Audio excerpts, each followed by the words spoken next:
Picks, predictions, and props, all of it on this podcast as we get ready for Week 8 in Nebraska, Indiana. That's next.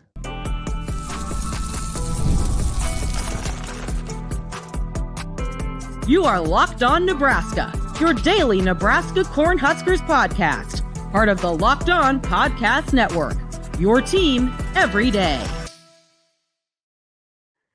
Hello, happy Friday, and thank you for making Locked On Nebraska your first listen every day. We are free and available wherever you get podcasts and on YouTube, part of the Locked On Podcast Network, your team every day. And this episode is brought to you by FanDuel. Place your first $5 bet, and you'll get started with $200 in bonus bets guaranteed. Visit FanDuel.com to get started. All right, welcome. It is Friday. Connor Happer from 1620 The Zone, Mitch Sherman from The Athletic. A Friday before Nebraska takes on Indiana. Both teams coming off of a bye week. Number 16, Indiana, that is. It's big noon. Gus Johnson, Joel Klatt in the house. And so it'll be definitely Jenny Indiana Taft. show. The All-American girl, Jenny Taft, in the house as well. Urban. Yeah, they'll get it rolling on Big Noon Fox. It'll be an Indiana centric show and pre-show. I'm assuming, Mitch.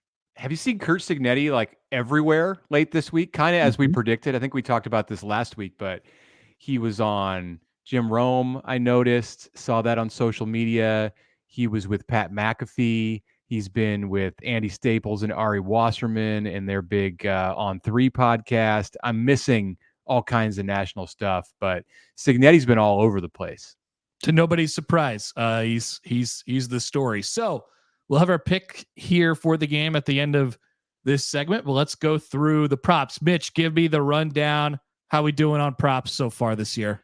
Yeah, no changes from last week with Nebraska not playing. All of our picks were more season-long, second half type stuff, so we'll catch up after the end of the season. I'm ahead of you 23-19 on Nebraska props against the spread. I'm 3-2-1 on Nebraska. You're 1-4-1. That's really where my success ends. You did correctly get the bonus bet last week that Nebraska would be unranked on Sunday. I said the Huskers would be ranked. They are not. So in bonus bets, you have a 2-0 lead. Overall, and we'll get to these Big Ten and national picks in the second and third segment, I'm 25-30-1. You're 30-25-1. So a solid 5-game lead. I've got major ground to make up on you, Connor, in the non-Nebraska portion of our picks. All right, starts here. Let's start with the Nebraska props here as they are back in action. As we always do, we'll start with Dylan Raiola. His passing yards mark will be 235.5 on Saturday morning. Yeah, that would represent an increase over where he was at against Rutgers. Tough second half against the Scarlet Knights. I'm sure he's ready to wash that one away. I'm going over. I think this is going to be an offensive game, and I think Dylan will be over 235.5. Yeah, I like the over here too. I think Nebraska will have their offense on the field quite a bit, and they'll have to extend some drives. So I'll take the over. I'm just generally operating off of the idea that he's going to be in the neighborhood of 250 pretty much every game. And then it goes up and down depending on who they're playing and what the deal is. So I'll take the over there. Yeah, we continue to pick that one. Okay, keep us going. All right, Indiana total offensive yards. It is one of the best offenses in the country. Mitch, do you know how many yards they're averaging a game? I don't have the notes up in front of my face. 515 yards per game. And this is, as we've talked about, strength on strength. Nebraska is at, I believe, 13 consecutive games without giving up 400. It was the Michigan game last year. I will double check that. But I believe it was the Michigan game last year when Nebraska last gave up 400. So something's got to give in this one. And we said it right there. Will they allow 400? That'd be the over. If it's under 400, it's the under. I say over. Over. I say over as well. I don't think Nebraska will find another margin where they can make up some ground here. Defensively, obviously, but I like what Nebraska's going to be able to do here. But I just think you'll make your real money in the scoring and non-scoring situations. So I like Indiana to move it as they've been doing all year. but scoring it, maybe that's where Nebraska can get some ground. So I'll take the over as well.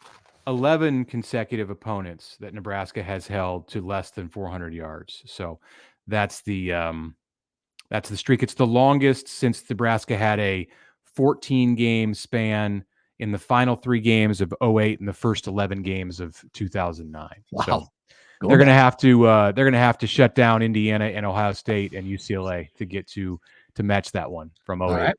Well, 1 week at a time, I guess. Let's go to the turnover margin. We'll set the number at 0.5. Over under plus 0.5 a turnover for Nebraska. So if you get +1, you're over. If you're even, you're under in this category.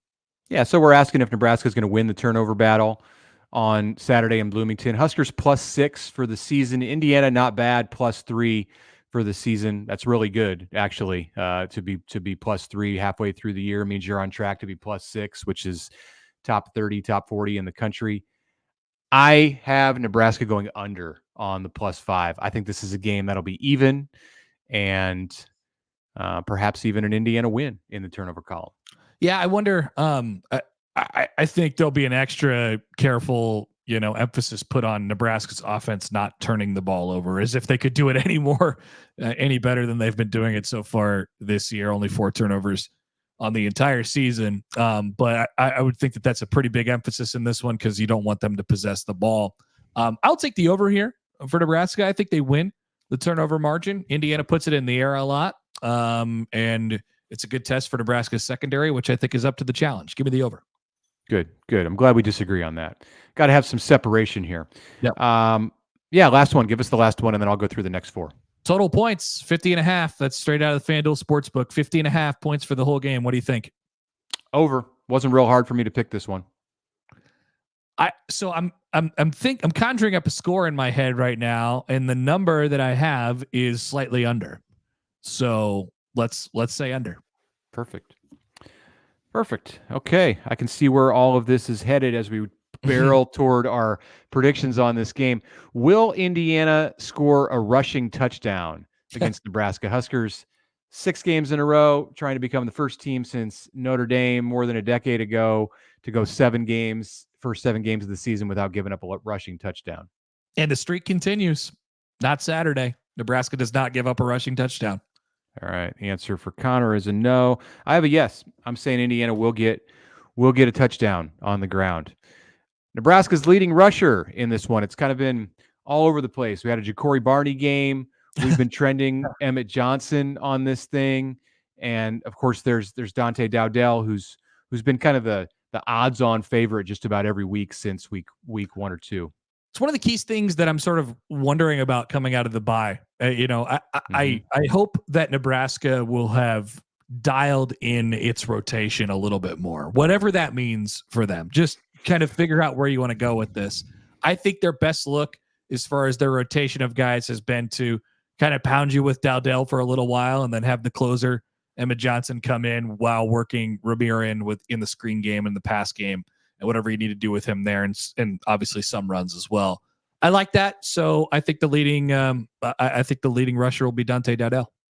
Yeah, I've got Dowdell too, and I'm even going to say I like it when we kind of go above and beyond and make bold predictions. I'm going to say that Dowdell has a season-long run in this game of 40-plus yards for a touchdown. I should mention, last week we had a couple of those. You picked USC to win straight up. That did not work. Very close, though. They did cover. So that was your bold pick last week. My bold pick, and you, I don't know if you agreed with me on the bold pick, but we both picked LSU at home as an underdog, and the Tigers won outright as I expected. Well done. Will Nebraska kick a field goal in this game? Will they attempt a field goal or will they make a field goal? Yeah, this would be making a field goal. This would be a successful field goal attempt. Good clarification. Sure. Yes. Yeah. It's going to be John Hole because Tristan Alvano, as Matt Rhule announced on Thursday, very, very succinct. No explanation. He can't go. He's not going to be on the trip. So John Hole will make a field goal on Saturday. I agree with you. All right. And who scores the first points in the game? So this is a player's name First points can be a kick, can be a safety, can be a touchdown. Okay, I'll take you off the board. I like you said, I like when we go off the board a little bit. So conventional wisdom might bring you to Dante Dowdell. Let's go to Gabe Ervin, the goal line threat, like a 1 or 2 yard run by Gabe Ervin. That could happen. No. They could put him in if they get down there. Go with that big set with the fullback, couple extra tight ends. So Gabe Ervin, yeah. I am. I don't know. Maybe this is a cop out, too easy. I'm saying Nicholas Radicic. You can perhaps guess who that is. Yeah, that's Indiana's kicker. Their kicker. Yeah, I got Indiana's kicker to score the first points in the game. And then before we go to break, all right, here it is. What will be the score? Nebraska at number 16, Indiana, 11 a.m. Central Time, Fox. Hoosiers are a 6.5-point favorite. Give me your score. I just think time and time again we've seen teams who of the ilk of Nebraska hold the teams of the ilk of Indiana, and bottle them up pretty good. And I think it's frustrating to those teams, to the Indiana type of teams. So I think Nebraska's defense kind of wins the day without giving up enough points. And Nebraska wins the football game and covers, obviously, by the final score of 27-21. All right.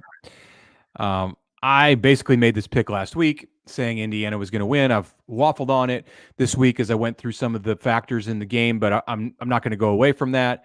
I really just Nebraska's in a prove it mode for me right now. Matt Rhule doesn't want to talk about the 25 consecutive losses against ranked opponents. Understandably, he doesn't want to talk about getting to bowl eligibility. Understandably, he said I talked about that stuff last year and it didn't work.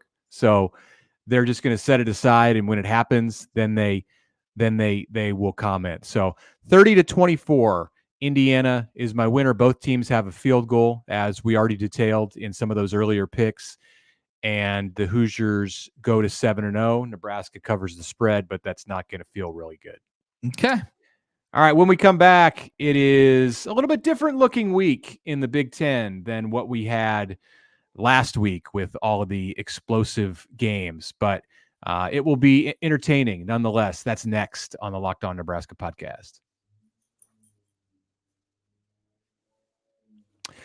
All right, take a moment here to tell you guys about Hims. Sometimes intimate moments happen spontaneously, but men, your schedule is busy. And if you don't have time to go to a doctor's office or get treated for ED through Hims, you can get a personalized treatment without stepping foot outside your door. Hims is changing men's healthcare by providing you with access to affordable sexual health treatments from the comfort of your couch. Hims provides access to a range of doctor-trusted ED treatments like chewable hard mints, Viagra, Cialis, and their generic brands for up to 95% cheaper. The process is 100% online, no insurance needed. One low price covers everything. Start your free online visit today at hims.com/lockedon. That's HIMS.com/lockedon for your personalized treatments. Products mentioned are chewable compounded products, which are not approved by or verified for safety or effectiveness by the FDA. Prescriptions require an online consultation with a healthcare provider who will determine if appropriate. Restrictions apply. See website for details and important safety information. Subscription required. Price varies on product and subscription plan.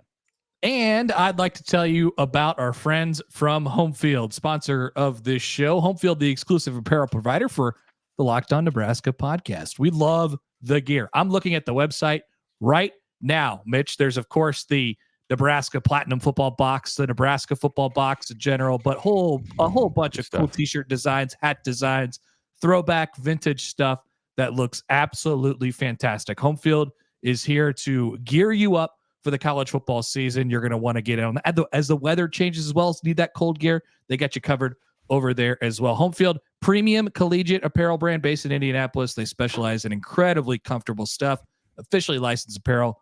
And I mentioned those vintage designs. They look absolutely fantastic. And they're gearing you up for the whole season. You want to get your hands on a football box. Never before seen items are in that box. It's curated, so you'll have gear to wear all season long. You can upgrade if you'd like to the Platinum VIP box, like I mentioned, which will get you tons of extra stuff, a new hat ringer, VIP koozie as well. Head to the website, homefieldapparel.com. Check out all the Nebraska stuff, or honestly, if you're a college football fan, like there's great stuff all over the site. Check out homefieldapparel.com and check them out today. That's Homefield, sponsor of the Locked On Nebraska podcast.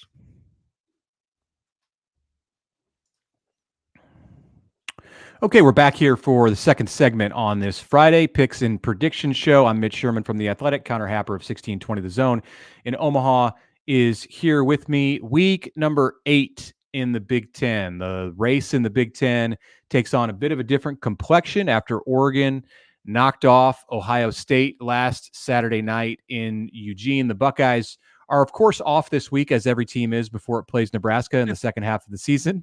I noticed today that Ohio State will be celebrating the 10-year anniversary of its 2014 national championship team next week while the Huskers are in town. Urban Meyer will be there with the Big Noon kickoff show, so he was promoting that on his social media. That'll be fun for Nebraska, I'm sure. Friday night game in the Big Ten, which we're not going to pick. Oregon is just a 4-touchdown favorite against Purdue in the same part of the country where the Huskers will be playing Indiana the next day. So watch out for that one to come across your TV on Fox tonight. Yeah. Okay, let's get started in the Big Ten this week with Wisconsin, one of the hottest teams in the league, at Northwestern. They're playing this game. Is this game at Wrigley? No, this is the last one at the lacrosse field or whatever it is. Right. Yeah. Okay. Illinois game, Ohio State. Are those the ones that are at the baseball stadium? Yeah, I think they have. I want to say that they have one at Wrigley and one in a different area of town, or maybe they're both at Wrigley. But I was told when I was last in Chicago just how difficult and nearly impossible it is for them to play at Soldier Field, which you would think would perhaps be a place that you could play a football game on the weekend on a Saturday. Yeah, it seems like it's doable considering it is a football stadium. But yes, this is the last one in the Northwestern Medicine Field at Martin Stadium. The final two will be at Wrigley Field. Get there while you can. 7.5 point favorite the Badgers are against the Cats. Yeah, sneaky little spot here. I think conventional wisdom would lead you to Wisconsin, and I'll do that. But my confidence level in this pick is not very high. I feel like this game could be close as they start to kind of wind it down. I'll take Wisconsin to cover, but my confidence level is very low. Yeah, I probably just underthought this and said, or I didn't overthink it. Maybe that'll be what I'm saying on Saturday afternoon when this game's over because Wisconsin wins by 21. This is the way Wisconsin's been trending of late. We saw the Badgers take out Purdue. They're just playing teams right after Nebraska played them the last couple of weeks, Purdue and then Rutgers, and they have been handling them. Maybe it's the Nebraska hangover effect. Nebraska's been more physical with those teams than what they're used to, and they struggle the next week against Wisconsin. I'm not sure, but we'll find out because Northwestern has not played Nebraska this year. So I got the Badgers to cover and I think win comfortably. Next up is Rutgers hosting UCLA. UCLA is 1-5. Rutgers has lost 2 straight after a 4-0 start. This game is 11 a.m. on FS1. Scarlet Knights, 4.5 point favorite in New Jersey. Cross-country trip for Deshaun Foster and the Bruins. Yeah, this one didn't take much thought. I'm going to go with Rutgers here, despite what they haven't done the last 2 games, which is score more than a touchdown against Nebraska and Wisconsin. But I'll take Rutgers here. I just think they're better. Yeah, this is like a trap game. I feel like there's something I don't know about this game. Like 4.5 just looks too easy. If I was putting a parlay together, this would be the first one I'd put in there. But I'm gonna go with Rutgers too, just because I can't justify picking UCLA. All right, interesting game in Champaign, Illinois. 2:30 p.m. on CBS. Number 22 Illinois at home against number 24 Michigan. Wolverines, coming off a bye, are a 3.5 point favorite on the road against the higher ranked Illini. Michigan's tough to trust because we don't know what they're going to do on offense or how many quarterbacks are they going to play. I mean, their whole system changes completely based on what they do at that position. And so it's hard, but I would say that they're generally the better team, but quarterback play can really hurt you. And we know Illinois has pretty good quarterback play. I'll take Michigan with, once again, a small amount of confidence. All right. I'm going with Illinois. I think they win the game. I think Illinois wins the game. So put a little star next to that. That's my bold. The line is wrong game of the week. So we'll see how that comes out. But I think the Illini improved to it would be 6-1, and you start talking about them as a playoff contender. Sure. If Brett Bielema's team gets by Michigan here on Saturday afternoon. Okay, final game we're picking in the Big Ten this week is Iowa, 5.5-point favorite at Michigan State, 6:30 p.m. on NBC, and perhaps Peacock for some people out there who choose to watch that way. Yeah. Give me Iowa, I guess, but it's, I once again don't bring you much confidence when I make you that pick. Iowa to win by a touchdown. Sure. I think they can get it done on the ground. Hopefully for their sake, they don't have to take to the sky as much. You went 3-1 in the Big Ten last week, so you should feel good about your picking ability. These are weird spots. I mean, we're talking about pretty sizable road favorites. It's just a little scary. We've got 3 road favorites out of the 4 games that we picked, and then obviously Oregon is the huge road favorite this week in the Big Ten. So yeah, lots of road favorites, home dogs. We'll see how that works out. I've also got Iowa. I think this is like a 17-7 game or something like that. So ugly in East Lansing at night. Could be cold or maybe not. Haven't checked the forecast, but you'd think on October 19th that would be a possibility. Okay, we're going to come back and pick some games nationally. It is a more intriguing week nationally than I think initially meets the eye, and certainly more intriguing than what's going on around the Big Ten here in Week 8. So that's coming up next in our last segment of the week. All right, it's Apper here for the FanDuel Sportsbook. NFL fans are going to get the season going. Get that nice little pocket beefed up early. You can get $200 in bonus bets with your first $5 bet with FanDuel, America's #1 sportsbook. Look at the slate of games for this weekend.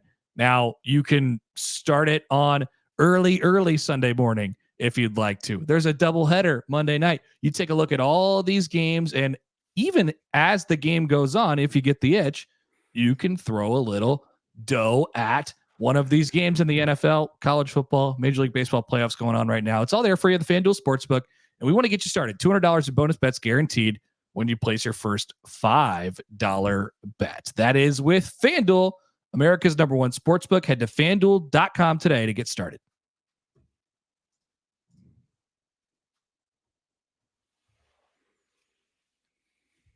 All right, here we go. Mitch Sherman, Connor Happer back with you on a Friday before Nebraska takes on Indiana. To the national slate, Mitch, for this weekend, there are some games of intrigue, too, specifically in the SEC, but we'll look at 2 others around the country. We've done this, but national picks, I feel like we're both pretty good, right? Well, I don't group national. I don't separate that from the Big Ten.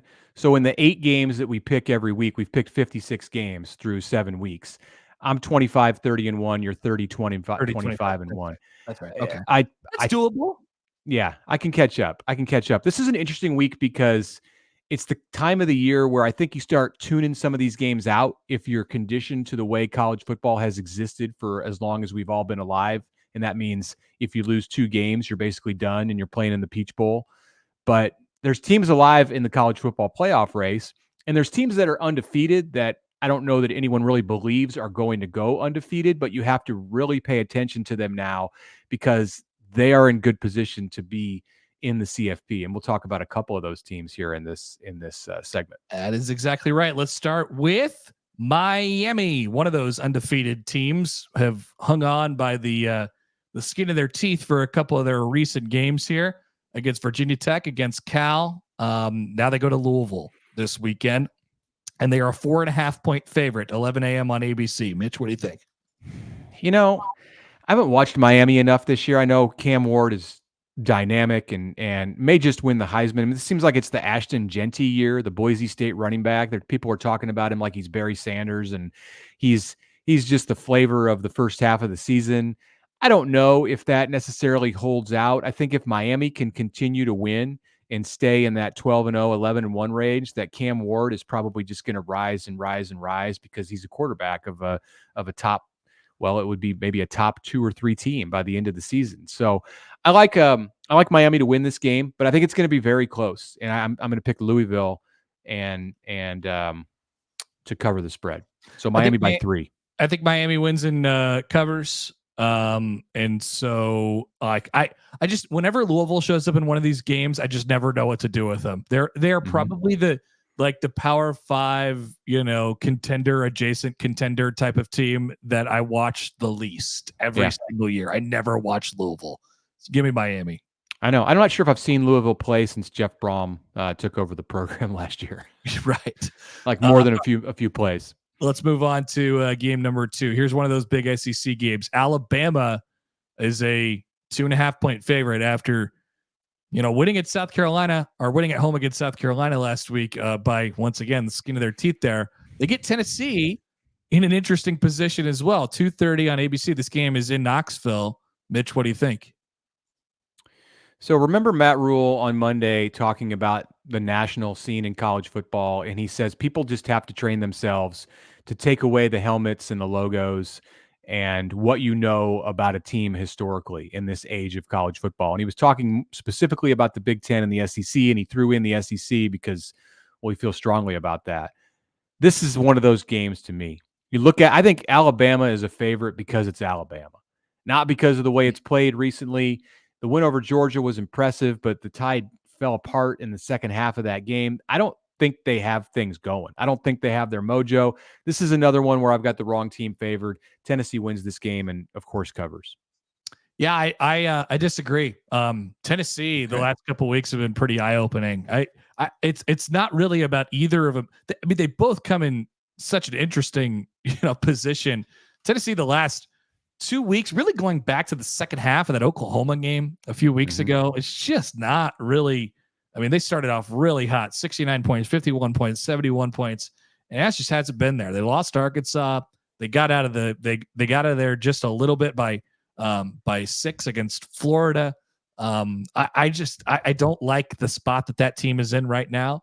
So I'm going to take Alabama to win and cover on the road, even though it's going to be a very tough environment. But we've seen that Alabama kind of gets up for these big ones. No doubt. Nick Saban's Alabama did for sure. And, on Kalen DeBoer's behalf, his team absolutely did in starting red hot against Georgia 3 weeks ago. Let's go to the Big 12. Speaking college football playoff contenders, start paying attention to Iowa State, who is a 13.5-point favorite at home against UCF and Ames, 6:30 on FS1 on Saturday. Yeah, 9th-ranked Cyclones. This really scares me for Iowa State, especially with the 13.5 points. Like, this is not – Iowa State thrives in the situation when people aren't paying a great deal of attention to them. They get into the top 10 coming off of a road win against West Virginia, which is just not an easy place to win. And I think much like Indiana, Iowa State is flying high right now. Big favorite. UCF is not great. That Colorado game sticks out in my mind. But and going into Ames is a tough situation for the team from Orlando, unquestionably. I think Iowa State wins, but it's going to be closer than the Cyclones want. I got UCF to cover. Yeah, UCF going in there with a different energy. They benched KJ Jefferson, who's a very, very experienced starting quarterback at multiple places in college football.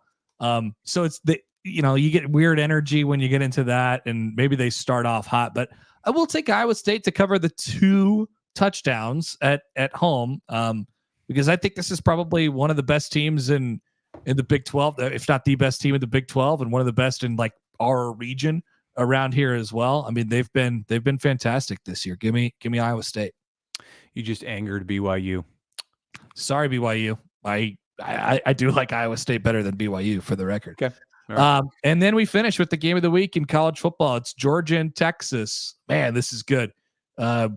Texas is a favorite, and this will be in Austin. So a 4.5-point favorite at the moment. I'm going to make sure it's because this is one of the lines that will change. 4.5. Texas is at home, but this is unquestionably the game of the week in college football, Mitch. Yeah, number 5 at number 1. When was the last time Georgia was a 4.5-point underdog? Crazy. It's been a minute. I got Texas. They look like the best team in the country to me. What Texas did to Oklahoma last week when it wasn't even playing its best in the first half, what it did at Michigan at the Big House. You got Quinn Ewers back in the saddle. He's rolling. Too much Texas, too much burnt orange. Good Georgia team, probably a playoff team, but I think Texas wins by 7 to 10 points. Yeah, Texas hasn't been in this environment in a really, I mean, they played Alabama last year at Alabama the year before. It was so early in the season where it just didn't feel like it meant everything quite yet, even though we were still in the 14 playoff era. Tennessee is, or Texas has certainly not been tested this year. I like Georgia. Georgia's been in the environment. They've had this sort of pressure on them for a long time. And I think Carson Beck goes in there and gets the job done. Give me Georgia to win the football game in Austin. In the battle of two former Nick Saban assistant coaches. So bonus bet time. Let's go. Here. All right. So we are going to do a bonus bet.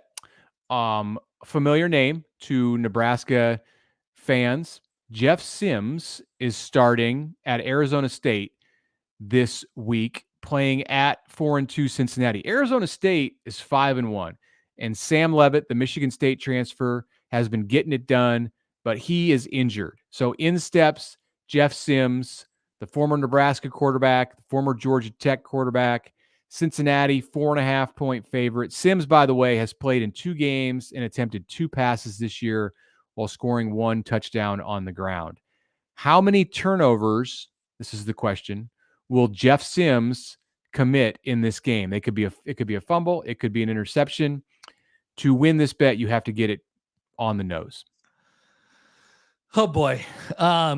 So yeah, I saw some Arizona State people asking like, "Hey, what's the deal? He just has to hand it off, right? Are we really concerned about him having to hand it off?" And Nebraska fans are like, "Well, kind of. Yeah, it didn't really work out, whichever way you cut it last year." Let's give Jeff Sims 2 turnovers in this game. Man. 2 turnovers. Harsh. Yeah. I'm sorry, Jeff. 1. That's my answer. You know, I was thinking about going 0. I was thinking about saying, you know what, Jeff, I hope you, 0, and you don't. You want to change it? No, I'm going to stick with 2. But yeah, just what history has told us. Okay. Yep. That's it. That's the show. Okay. Thank you for making Locked On Nebraska your first listen today. Remember to subscribe to us on YouTube, follow us, and subscribe, like us on all the podcast listening platforms. We'll be back sometime after Nebraska, Indiana to get you some reaction.